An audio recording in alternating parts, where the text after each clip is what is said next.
Hi, I'm Linda Murray, and I'm so glad you've joined me for BabyCenter's online labor class. The goal of this class is to get you ready for your own labor by explaining what labor is and what can happen during childbirth. There are some important things to know and some choices you might want to make ahead of time.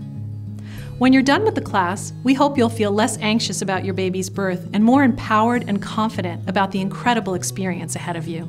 Some of the most common questions asked by moms-to-be are, what will labor be like? Will it be the worst pain I've ever felt? And can I really do this? Yes, you can do it, but there's no way to predict exactly how it'll feel for you. Not only is every labor different, but everyone experiences and copes with pain differently. Some women say it's the hardest thing they've ever done, and others say that surprisingly, it wasn't that bad. Of course, no matter how labor unfolds, meeting your baby at the end of it makes the whole journey worthwhile. The first step in understanding what labor's like is to know the 3 basic ways it can go. The most common way to give birth today is vaginally with the help of pain medication, such as an epidural. If you want an epidural, which blocks pain in your lower body, you'll need to give birth in a hospital.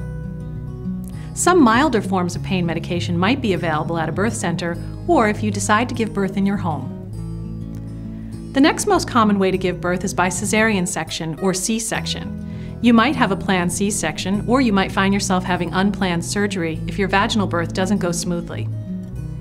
C-sections are only performed in hospitals. Because a C-section is major abdominal surgery, pain medication is a must.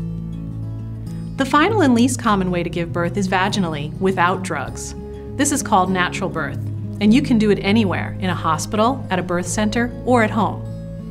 When you give birth naturally, you have more freedom to move around during labor.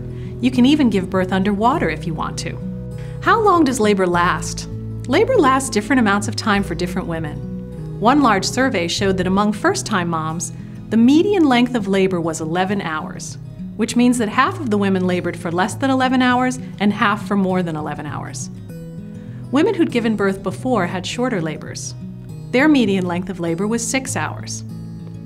Looking at all the moms together, more women had short labors, which you can see here in the blue, than long ones in yellow. Short labors are defined here as 6 hours or less, and long labors as 24 hours or more. The majority of women, the gray part of this chart, labored for somewhere between 6 and 24 hours. Many women find it best to mentally prepare for a long labor and then be glad if it ends up shorter. Cut down the expectations of what a labor is supposed to be like and what it's going to be like, because there's no planning it at all. As much as you trust your practitioner, that you always need to go with your instinct as well, your gut feeling. What I found out is that labor is hard work, it hurts, and you can do it.